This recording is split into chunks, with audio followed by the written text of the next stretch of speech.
அஸ்ஸலாமு அலைக்கும். அந்த 10 நாளில் வந்து 5 வகுத்து வீட்டிலேருந்து தொழுவ மாட்டேன். ஆனால் அந்த 10 நாள் வந்தோடனே நான் தொழுவ ஆரம்பித்தேன். சுபமா எழுப்பிவிட்டாலே போமா அப்படிலாம் எஞ்சிக்க முடியாது அந்த மாதிரி சொல்லிட்டு படுத்துருவேன்.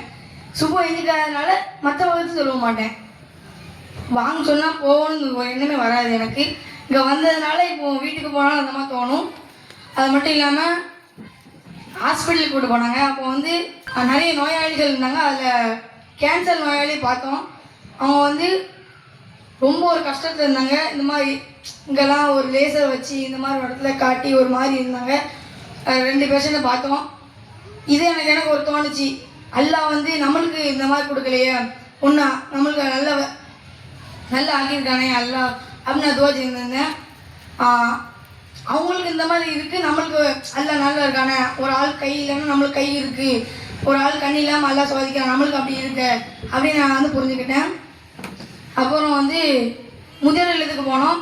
நிறைய பேர் வந்து அம்மா அப்பா வந்து முதியோர் இல்லத்தை விட்டுட்டு போயிட்டாங்க, நம்ம இன்னும் விடக்கூடாதுன்னு சொல்லி அவங்க வந்து பயன் பேசினாங்க. ஒவ்வொரு ஆளும் கஷ்டப்பட்டு பேசினாங்க. இங்கே இருக்கிறது பிடிக்கல, சூழ்நிலைலாம் விட்டுட்டு போயிட்டாங்க, இந்த மாதிரி நம்ம விடக்கூடாதுன்னு நினச்சிட்டு இருந்தேன்.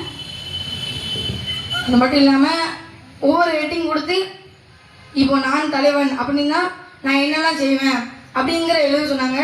இப்போ பள்ளிவாசலில் நீ தான் நிர்வாகினா என்னெல்லாம் செய்வேன் பள்ளிவாசலுக்கு அப்படிங்கிறத சொன்னாங்க. எல்லாம் நல்லா இருந்துச்சு.